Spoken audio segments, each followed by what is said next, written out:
Now, I'm buying two stocks in what I do believe to be an overall expensive market. That doesn't necessarily mean that prices will come down, it just means we need to be more cautious when selecting individual stocks. And we'll just let you know right off the bat, the two companies that we are talking about today is Alphabet, and the second one is the REIT VICI Properties. Now we're going to run through a quick thesis on why we are buying both of these companies, get to a valuation, talk about our margin of safety, but we also want to highlight what is going on with the market and just to show you it does look very expensive and that we do need to be very careful. First thing to note, this is the S&P 500, but instead of showing us the gains over the period, this is the current forward PE. Now, any company that you see in red right now indicates that they are trading at over 30, and that is quite a significant number right across the board. Why do we talk about this as an overly expensive market? Well, look at Palantir. Today it is up just 7% alone. We're talking about a company that on a forward P perspective is trading at 175 times. That is incredibly expensive. Now, it has had some strong performances, but we do need to take note that valuations are getting out of hand. We take a look at Tesla, similarly, very strong run over the recent time. Right now trading at 144 on a forward P perspective. And we also get companies like Costco, for example, a forward P of around 55. Now, you could argue Costco typically does trade very overvalued in relation to what the company is worth, but when we just take a look in relation to the 5-year average of the forward P, for this company, it sits around 36.7. Right now, it is looking at 54.9. That is what we would indicate as a massive overvaluation signal. And in fact, as you can note, that is the highest forward P it has traded over the last 5 years. Similar, we take a look at Apple. Again, very strong performance. Right now trading at its 52-week high. In terms of the forward P, around 32.41. And you may have some similar thoughts with this company like we just saw with Costco. In fact, its 5-year average at 27.3. This is another what we would classify as severe overvaluation signal. And then when we take a look at the market overall, we can see that the S&P 500, the ratio right now on a trailing 12-month basis is sitting around 31. That is very high. The modern era average for the S&P sits around 20. Now, we have some analysts who do talk about their estimations for the future as well as what they believe about the market. A lot of this we do need to take with a pinch of salt, but we can see one hedge fund manager, David Einhorn, actually talks about this being the priciest market in decades, which, as we saw, did get even pricier from that post-election jump. Right now, the S&P 500 is trading at some record highs. One thing he does note, however, about the S&P overall, he doesn't particularly call this a market or a bubble, and he's also not outright as bearish. But one thing that he has said, and I do believe is very important for every investor, is that we do need to be very conservative when we are looking at companies, as a lot of these have been growing at some very large rates just over the last few years. One thing that we also have to be transparent about is the fact that you could argue maybe he is being a little bit sour. His fund is only returned around 9% so far up to Q3 in 2024, when the S&P during that time is up more than 20%. Nonetheless, what he does say in terms of being conservative is definitely something that I am applying myself to my own investment theses and when considering separate companies to add, as opposed to just dollar cost averaging in to ETFs.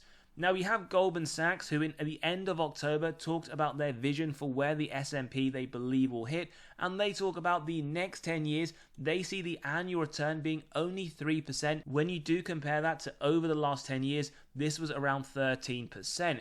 So they are believing that the S&P right now, as we have said, has performed very, very strongly, and that in terms of the future gains for at least the next 10 years, we are going to see some very subpar performances at only 3%. Now remember, on this channel, we say you want at least 4%, whether that's your salary, your dividends, your income, whatever it is, just to keep up in line with inflation, because that is what it has historically sat at, especially in the US over the last 40 years. And that is one reason why in today's episode, we are buying companies, individual companies, in fact, rather than an ETF. But we do, as we have mentioned, have to become very, very cautious. Finally, before we do look at the first company, Alphabet, we can see Goldman Sachs, however, have another prediction. Remember, we need to take a lot of this with a pinch of salt, but it is always interesting just to see where these companies, where these hedge funds, where these big banks do believe the market is going to be going.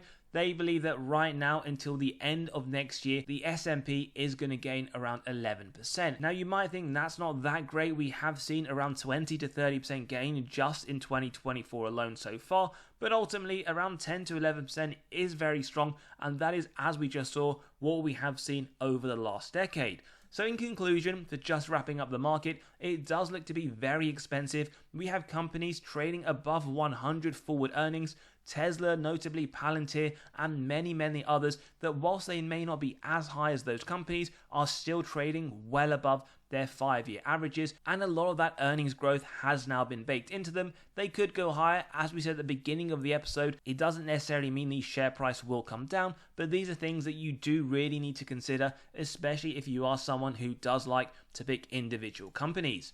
So why Alphabet? A little bit of the thesis. Well, firstly, let's just take a look at the data. It is up around 32% over the last year. Over the last 10 years, you would have massively outperformed the S&P, up 557%, and right now we do see it trading in the mid to upper end of the 52-week range.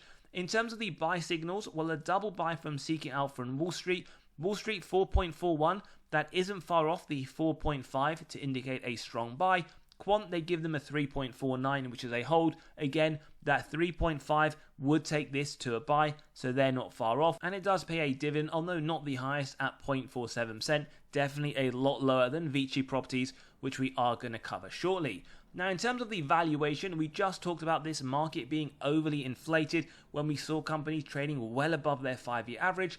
Well, Alphabet not only trading at 19.9 below the 5-year rolling of 22.7, but it also is the cheapest company in terms of forward earnings in relation to the Mag 7, and we will also cover some of the bearish indicators, whether or not they do end up divesting their Chrome division and how that will affect the company. As we can see though, on the valuation aspect alone, it does look to be trading at a very attractive price. Now, before we get into the bearish indicator, one thing you need to know about this company, and this data is from their last full year, is that a large chunk, more than 50% in fact, of how their revenue is generated is from the search division. As we can see, 175 billion over the last full year, and that is pretty much where they're coming under attack from in terms of their valuation, where essentially analysts do believe perhaps this company could lose a lot of their market share, and they're in turn impacting this massive part of their revenue. So let's take a look at an article that we have here released just a few days ago,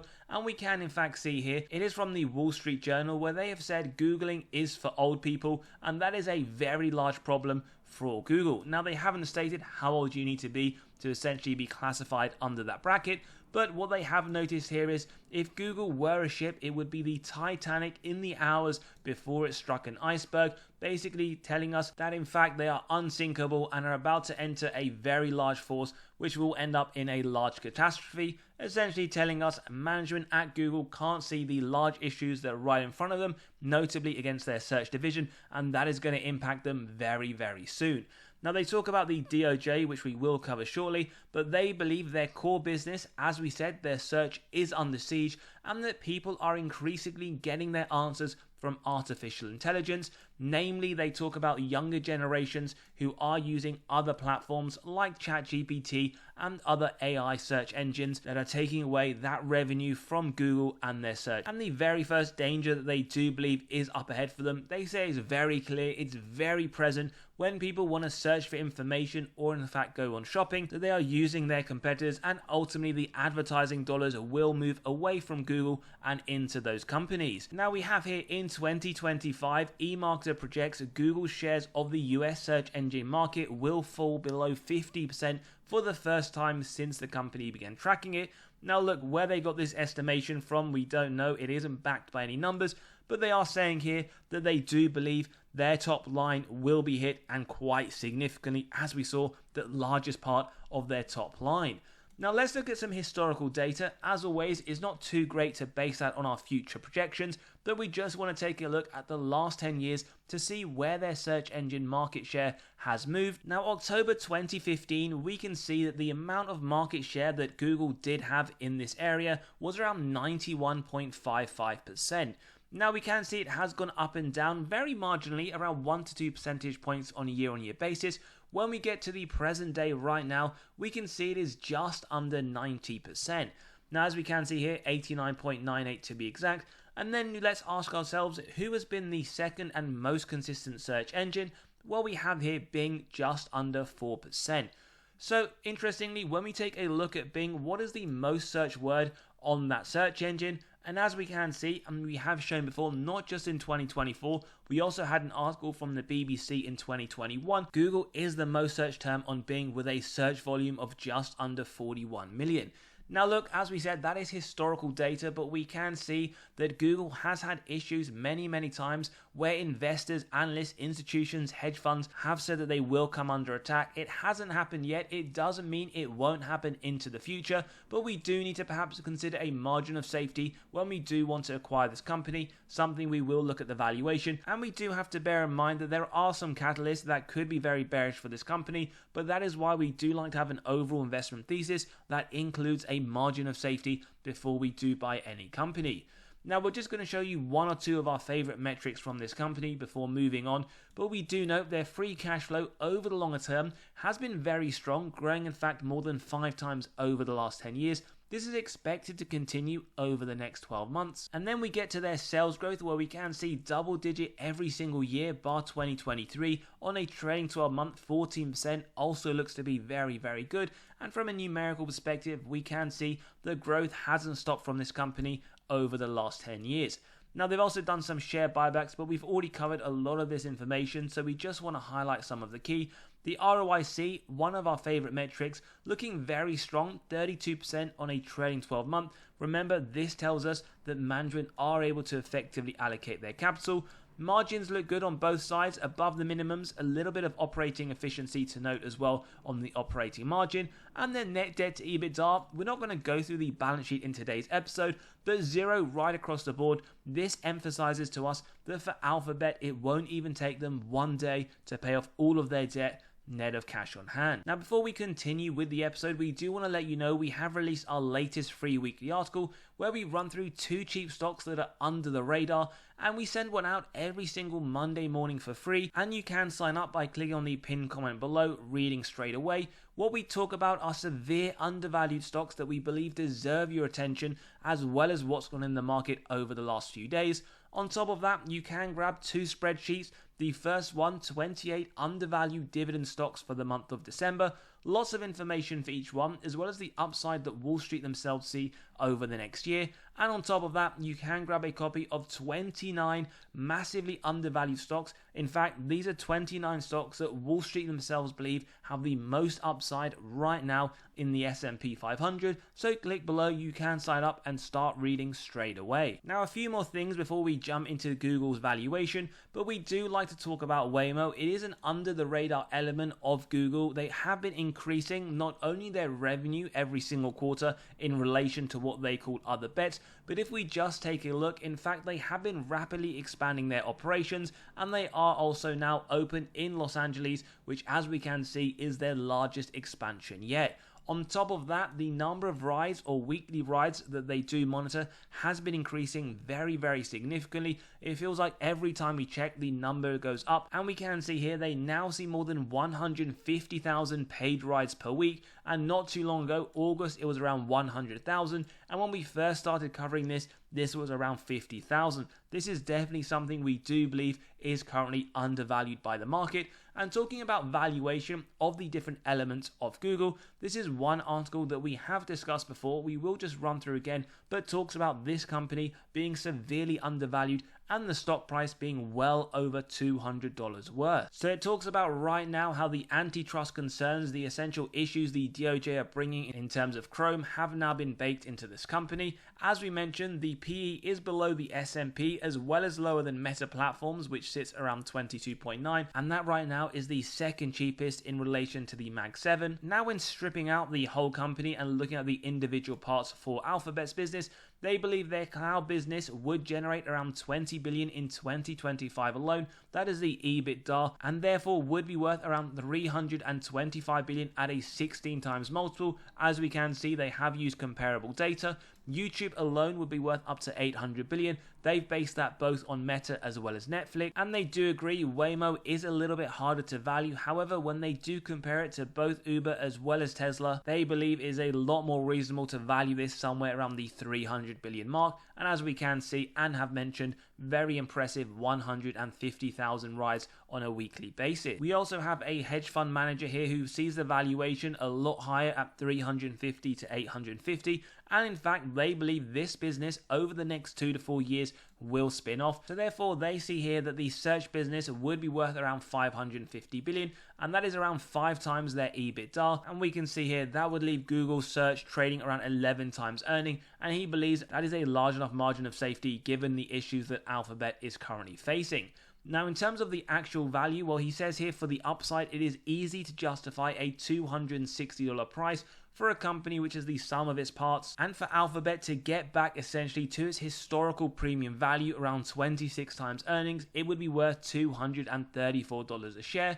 We think of it as a high multiple tech stock that isn't priced like one. Now what about our valuation? Let's get into it in terms of the intrinsic value. As always, if you do enjoy the content, value is being provided. Smash that like button, hit that subscribe and bell button so you are continually notified of these videos as they drop. Now our intrinsic value, $215, is from the DCF model, and the way we generated this price is from the free cash flow year on year, average 10-year growth at 24%. We've been a lot more conservative at 12. As you can see, we have a low, medium and high rate, 10, 12, 14. With the discount rate, we get the present value of the future free cash flows and terminal value, add together with the cash, subtract total debt, get to the equity value, divide by the shares outstanding, and as we can see here, 215, indicating 26% upside.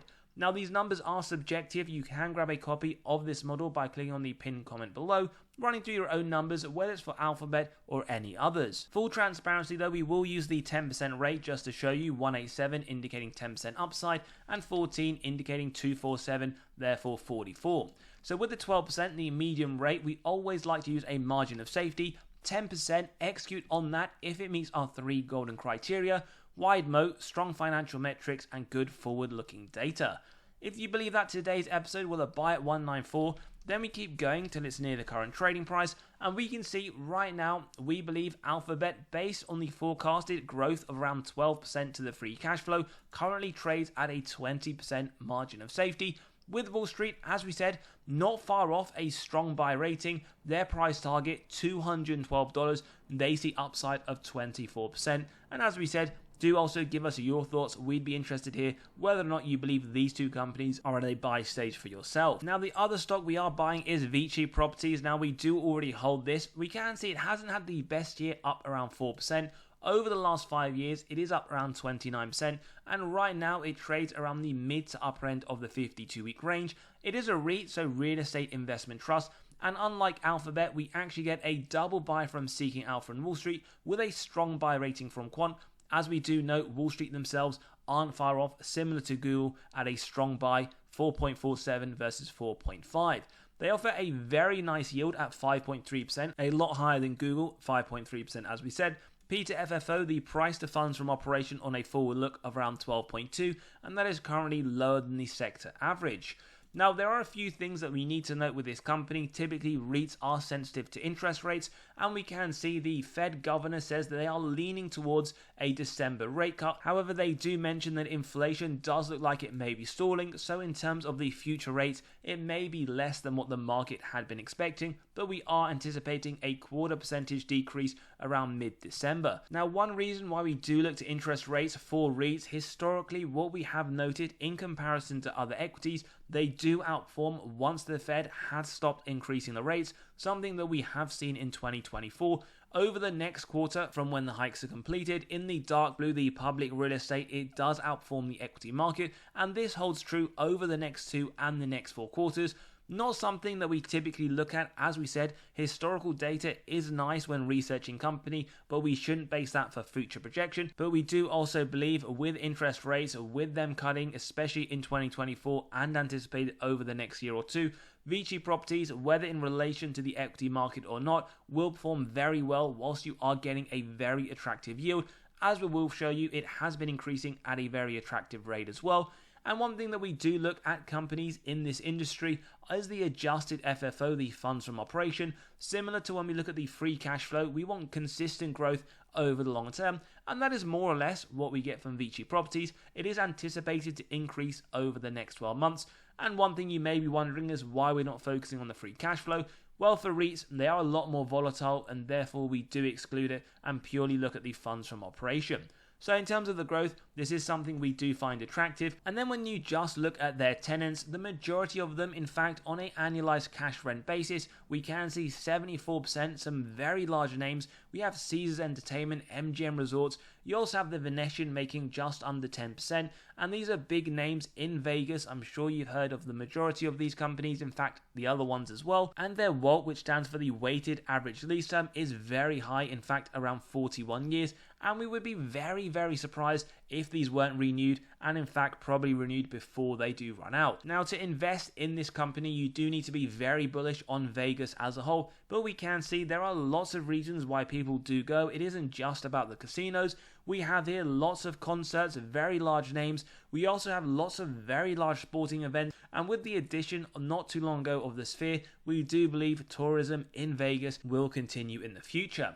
The other thing with this company, you may not know, but REITs don't typically increase their dividend at a very rapid rate. However, with VICI Properties, just over the last few years, it has been around a 7% CAGR, compounded annual growth rate. That means every single year, on average, 7%, whilst as we saw, between 5 to 6% in terms of the yield. And when you compare it even to the second best ADC at 5.8, it does look very strong. For those that love the monthly dividend payer royalty income, that sits significantly lower at 3%. Now, we're not saying any of these other companies are bad companies. In fact, we also hold royalty income, but VICI Properties does look strong. And in particular, one of the reasons why we do like this company is also down to the valuation itself. Now, we see this intrinsically around $40. Wall Street themselves around 37. They do see upside, but around 16% lower than what we saw for Google. But as we also notice, similar to Google, they're not far off giving this a strong buy. Now, our margin of safety for this company at 10%, a buy at $36, at 20%, pretty much around the current trading price. So if you're buying this at the $32 mark, you are getting a 20% MOS, pretty much mirroring our conclusion for Google, but this upside is a little bit lower, which you could argue you are sacrificing for that overall yield. As always, give us your thoughts in the comments below about both of these companies. If you enjoyed today's episode, well, smash that like button, hit that subscribe and bell button so you are continually notified of these videos as they drop. Don't forget to sign up to the free weekly newsletter below. Go and grab those spreadsheets and come and join us in the Patreon where we do talk about our weekly buys and sells. As always, have a great day and we'll see you all on the next one.